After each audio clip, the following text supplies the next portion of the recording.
할렐루야. 예, 지난 한 주간도 잘 지내셨습니까? 예, 우리 앞뒤좌우 우리 예수님의 마음으로 이렇게 한번 축복했으면 좋겠습니다. 샬롬 샬롬 반갑습니다. 지난 한 주간도 너무 수고 많으셨습니다.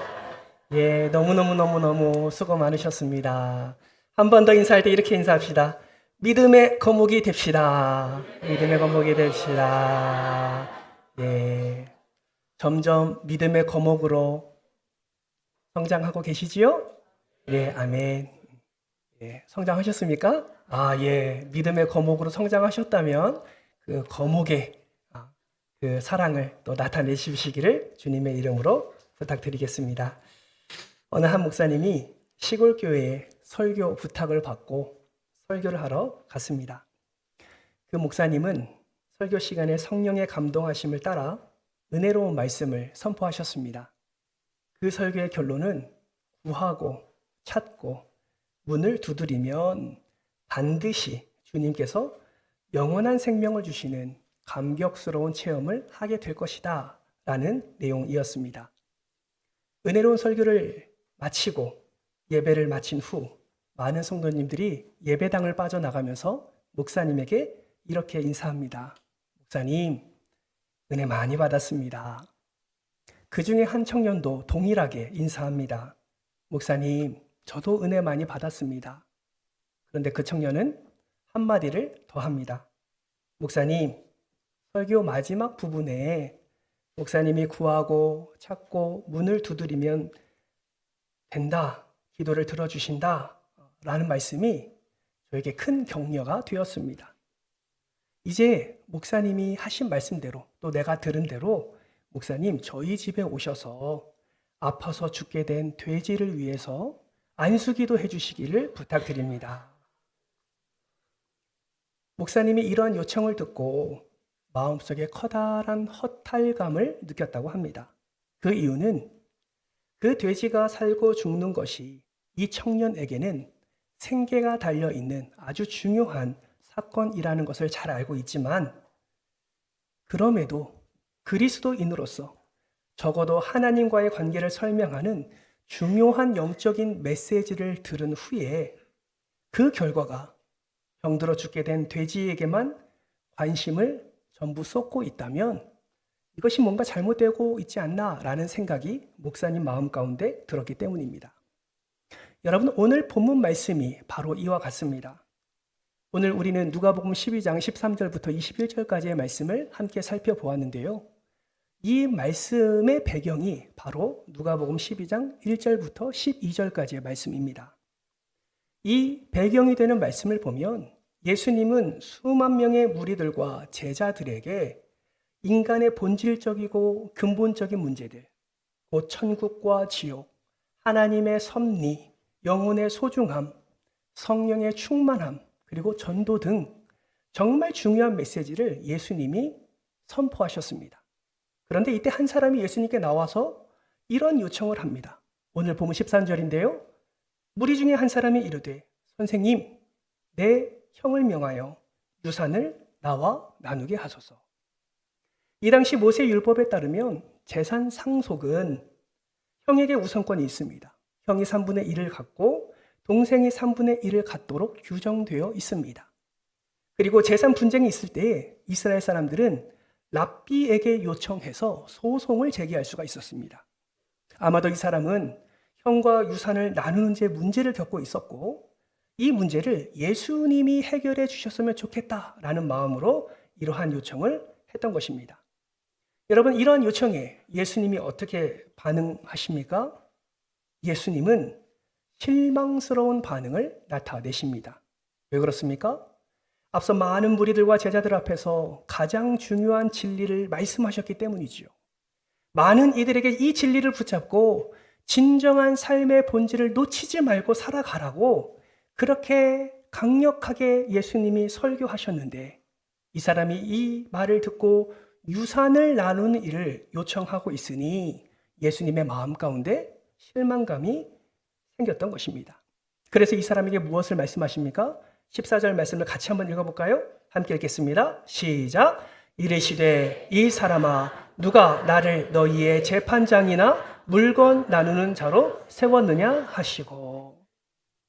여러분, 예수님께서 이 사람의 문제를 해결할 수 없는 분이 아닙니다. 여러분, 성경을 보면 예수님께서도 이러한 문제에 무관심하지 않으셨어요. 그러나 오늘 본문에서는 의도적으로 예수님은 이 문제에 대한 해결을 거절하십니다. 왜 그렇습니까? 이보다 더 영적인 것에 관심을 갖고 계셨기 때문입니다. 그래서 누가 재산을 차지할 것인가 하는 이 문제에 대해서 예수님은 재판장 되기를 원치 않으신 것이죠. 예수님은 유산을 받고 싶어 하는 그 사람도 이것도 중요하지만 더 중요한 영적인 문제에 더 관심을 갖기를 바라셨습니다. 그래서 예수님은 그 사람에게 지금 요구한 것이 어떠한 죄인지에 대해서 먼저 말씀을 하십니다. 오늘 보면 15절 말씀을 보실까요? 이렇게 말씀합니다. 삼가 모든 무엇을 물리치라? 탐심을 물리치라. 사람의 생명이 그 소유에 넉넉한 데 있지 아니하다라고 예수님이 말씀하시는 것입니다. 그렇습니다. 이 사람 마음 가운데는 그 어떤 영적인 것보다 소유에 대한 욕심, 탐심의 죄가 있었습니다. 예수님은 모든 이들이 이러한 탐심의 죄를 벗어버리고 일상의 문제보다 더 중요한 본질적인 문제로 나아가기를 예수님은 바라셨던 것입니다. 그래서 예수님이 오늘 우리가 함께 교독한 어리석은 부자의 비유에 대해서 말씀하고 계시는 것입니다. 여러분, 어리석은 부자의 비유가 어떤 내용입니까? 한 부자가 있었지요. 농사를 잘 지었습니다. 밭에 소출이 엄청났습니다. 이 사람은 그 소출을 보고 생각합니다. 지금 내 곳간에 이 소출을 다 담아두기가 부족하겠구나. 그래서 결심하지요. 더 큰 곳간을 지어야겠다. 그리고 여러 해 동안 많은 쓸 물건들을 쌓아 놓았으니까 이제 평안히 쉬고 먹고 마시고 즐기면서 남은 인생을 살자. 이 농부는, 이 부자는 그렇게 생각합니다. 그런데 이때 하나님이 개입하시죠. 그날 밤 하나님이 이 부자에게 나타나셔서 이렇게 말씀하십니다. 20절 말씀을 보니까 뭐라고 말씀하십니까? 어리석은 자여 라고 말씀합니다. 뭐라고요? 어리석은 자여. 여러분, 질문합니다. 객관적으로 생각해 보세요. 지금 이 부자의 생각과 결단과 행함이 정말 어리석습니까? 안 혼내킬게요. 대답해 보세요. 이 부자의 생각과 결단과 행함이 여러분 정말 어리석습니까? 제가 볼 때는 너무 합리적입니다. 여러분, 곡식을 곡간에 넣지 못하면 그 곡식은 어떻게 됩니까? 썩지요. 당연히 보관해야 됩니다. 내 곡간이 작다면 더 크게 만들어서 보관해야 됩니다. 이 사람은 어떤 사람입니까? 부자입니다. 돈이 없어서 곡간을 못 지을 만큼, 대출받아서 곡간을 지어야 할 만큼 그런 형편이 아니다라는 거예요. 생각해 보세요. 많은 곡식들을 쌓아놨습니다. 그렇다면 누구나 많이 쌓아두었으니까 이제 좀 쉬자, 이제 좀 평안해지자, 이제 좀 즐기자, 이런 생각 하지 않겠습니까? 어쩌면 이 사람은 이 많은 소출을 얻기 위해서 다른 이들보다 더 노력했을 겁니다. 다른 이들이 쉴 때, 다른 이들이 좀 더 자자, 좀 더 졸자, 좀 더 눕자 할 때 어쩌면 이 부자는 조금이라도 더 많은 소출을 얻기 위해서 팔을 걷어서 그 밭으로 나아간 자일지도 모릅니다. 그 소출의 양만 보면 어쩌면 이 사람은 많은 이들에게 부러움의 대상이 되고 칭찬의 대상이 되며 존경의 대상이 될 수도 있을 것입니다. 그러나 하나님은 말씀하십니다. 어리석은 자요. 어리석은 자요. 여러분, 우리가 보기엔 너무나 합리적이고 너무나 당연할 것 같은데 왜 하나님은 이 부자를 향해서 어리석은 자라고 말씀하고 있을까요? 이 부자는 삶의 본질이 무엇인지 몰랐기 때문입니다. 삶의 목적이 무엇인지를 오해했기 때문이죠. 이는 하나님의 창조 목적을 알지 못했습니다. 창조 목적이 다른 것에 있음을 이는 생각하고 그 다른 것에 삶의 목적을 삼아 열심을 내었던 것입니다. 사랑하는 성도 여러분, 이러한 오해는 우리에게도 흔히 일어납니다. 여러분, 우리의 삶의 본질은 과연 무엇일까요? 여러분의 삶의 본질은 무엇입니까? 하나님은 분명히 우리를 창조하실 때 분명한 목적과 의도와 하나님의 뜻을 가지고 우리를 창조하신 줄 믿으십니까? 예, 그렇습니다. 여러분은 하찮은 인생이 아니에요. 여러분은 하찮은 인생이 아닙니다. 그저 그냥 살아가는 인생이 아니에요. 하나님이 여러분을 이 땅에 보내주실 때는 반드시 하나님의 목적과 뜻을 가지고 우리를 창조하셨습니다. 그것이 우리의 삶의 본질이고 그것이 우리의 삶의 목적이 되어야 한다라는 것이죠. 그렇다면 여러분에게 질문합니다. 여러분은 이러한 본질대로, 이러한 삶의 목적대로 지금 살아가고 계신가요? 아니면 오늘 본문의 어리석은 부자처럼 삶의 본질이 무엇인지도 모른 채 오해하면서 자기 마음대로 살고 계신지요? 정말 바라고 소망하기는 오늘 함께 말씀을 나누면서 우리가 이 말씀을 붙잡고 그저 참심을 물질을 탐하는 죄에 머무르는 것이 아니라 진정한 삶의 본질을 회복하여 하나님의 은혜를 충만 누리는 저와 여러분 되시기를 주님의 이름으로 축복합니다. 어떻게 하면 그러면 우리는 삶의 본질을 회복할 수 있을까요? 오늘은 간단히 4가지를 함께 살펴보겠습니다. 첫째는 삶의 목적과 수단을 혼동하지 않아야 합니다. 여러분, 우리가 삶을 살아갈 때 많은 것이 필요하지요. 어리석은 부자가 고백한 것처럼 우리에게도 곡식이 필요합니다. 우리에게도 곳간이 필요합니다. 우리에게도 물질이 필요하지요. 사업도 필요하고 사업장도 필요합니다. 여러분, 성경은 결코 이것을 부인하지 않습니다. 오히려 성경은 우리의 현실을 가장 현장감 있게 다루고 있습니다. 그러나 우리는 이 성경을 대할 때 항상 고민해야 됩니다. 무엇을 고민해야 됩니까? 이것이 곧 곡식이라든지 곡간이라든지 이 물질이 우리의 삶의 목적인가 아닌가를 항상 고민해야 하는 것입니다. 여러분, 질문합니다. 여러분은 삶의 목적이 돈 버는 것입니까?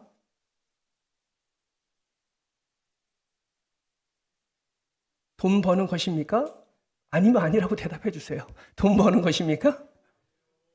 여러분의 땀 흘리고, 여러분이 수고하고, 여러분이 투자하고, 지혜를 짜내고, 내 모든 힘과 내 모든 삶의 열정을 다해서 애쓰고 노력하는 것이 여러분 단순히 돈을 많이 벌기 위함인가요?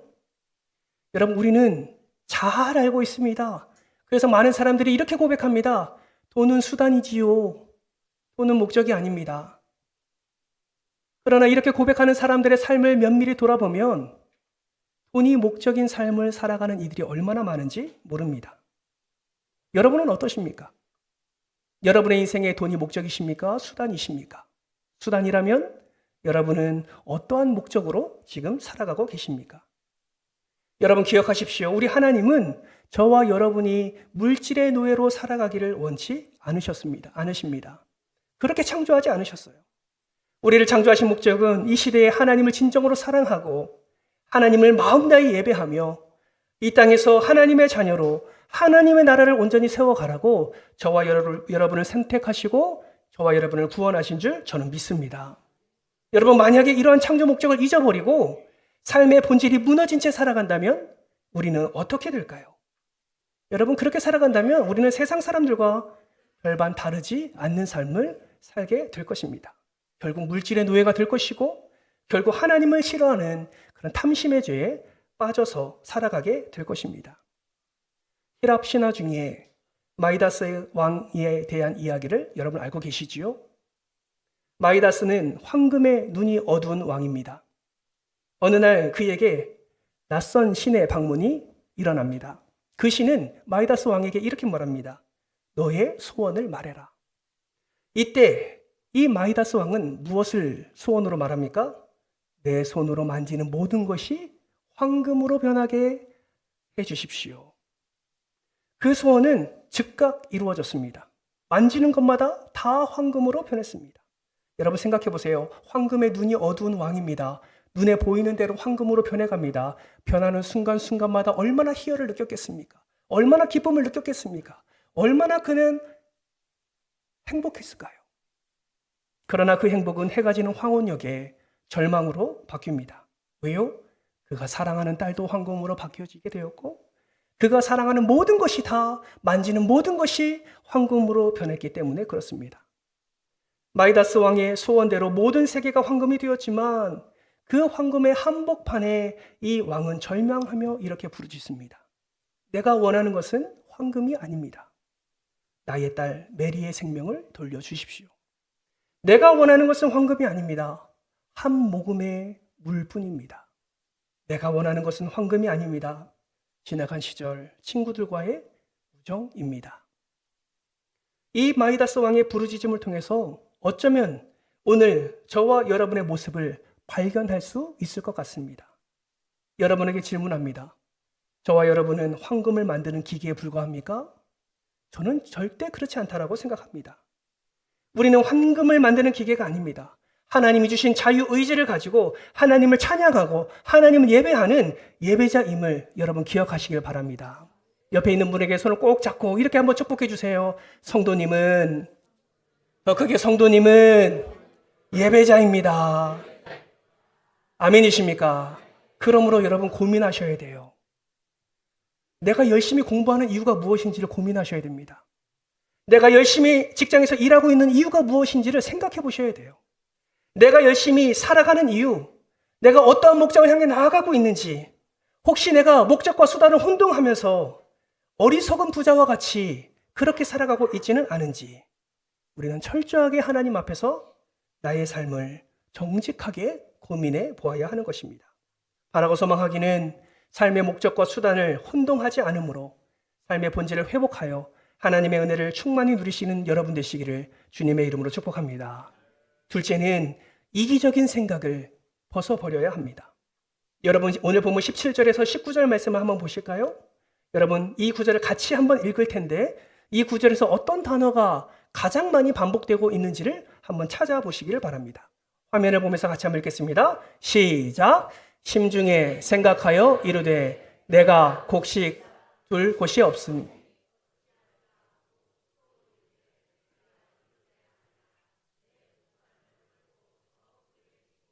내 모든 곡식과 물건을 거기 쌓아두리라. 또 내가 내 영혼에게. 여러분 찾으셨습니까? 어떤 단어가 가장 많이 등장합니까? 맞습니다. 나라는 단어지요. 내 곡간, 내 곡식, 내 물건, 심지어 내 영혼이라고까지 표현합니다. 여러분 질문합니다. 여러분의 영혼은 여러분 것입니까? 여러분의 영혼은 여러분의 것이에요? 그렇지 않지요. 이 부자는 그 영혼이 내 것이 아니라는 사실을 그날 밤 주님이 나타나셔서 말씀하실 때 뼈저리게 느끼게 됩니다. 무엇을 말씀하십니까? 20절 말씀을 보세요. 이 또한 같이 한번 읽겠습니다. 시작! 하나님은 이르시되 어리석은 자여 오늘 밤에 내 영혼을 도로 찾으리니 그러면 내 준비한 것이 누구의 것이 되겠느냐 하셨으니. 깜짝 놀랐을 겁니다. 왜요? 이 부자는 자기의 영혼은 자기 거라고 생각했기 때문이지요. 그런데 생명의 주관자 하나님께서 나타나셔서 오늘 밤 내 영혼을 도로 찾겠다라고 말씀하시니 그 음성으로 인하여서 그가 가지고 있는 모든 것이 자기 것이 아니라는 것을 이 사람은 깨닫게 되었을 것입니다. 사랑하는 성도 여러분, 물질에 대한 태도를 보면 우리는 그 사람의 신앙적인 그리고 영적인 성숙도를 알 수가 있습니다. 한 유명한 설교가는 사람들의 물질관을 두 가지로 나누어서 표현합니다. 하나는 창을 통해서 물질을 바라보는 사람이 있고 다른 하나는 거울을 통해서 물질을 바라보는 사람이 있다라는 것입니다.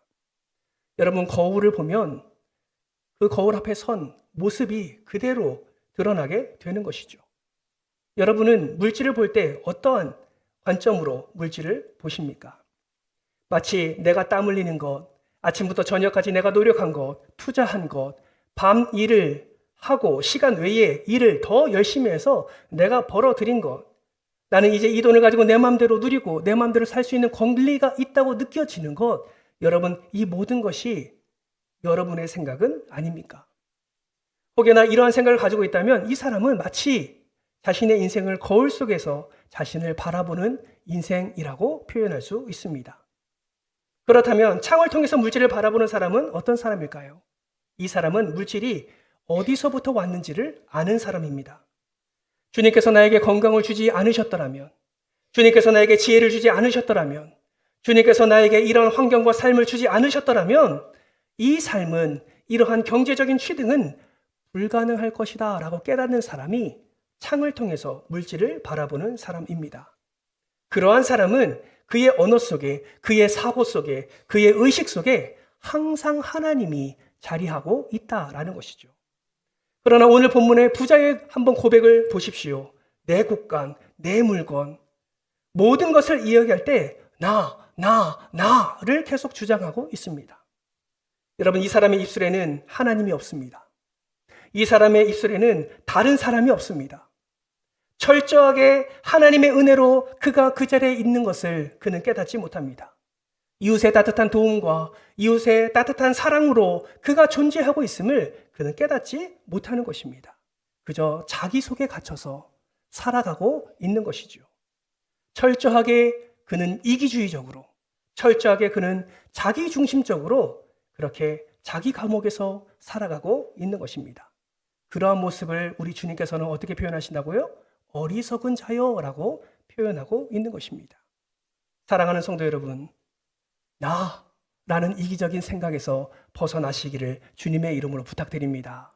여러분이 이 자리에 있는 것은 나의 어떠함이 아니라 그것을 행하게 하시고 부어주시는 하나님께서 허락해 주신 은혜라는 것을 여러분 고백하시기를 주님의 이름으로 축복합니다. 이것이 온전히 하나님을 바라는 자, 이것이 온전히 하나님을 믿는 자의 삶의 자세와 태도다라는 것이죠. 마지막으로 삶의 본질을 회복하기 위한 세 번째는 육체의 필요보다 영혼의 필요를 채워야 한다라는 것입니다. 여러분, 부자가 육체의 필요와 영혼의 필요를 지금 혼동하고 있습니다.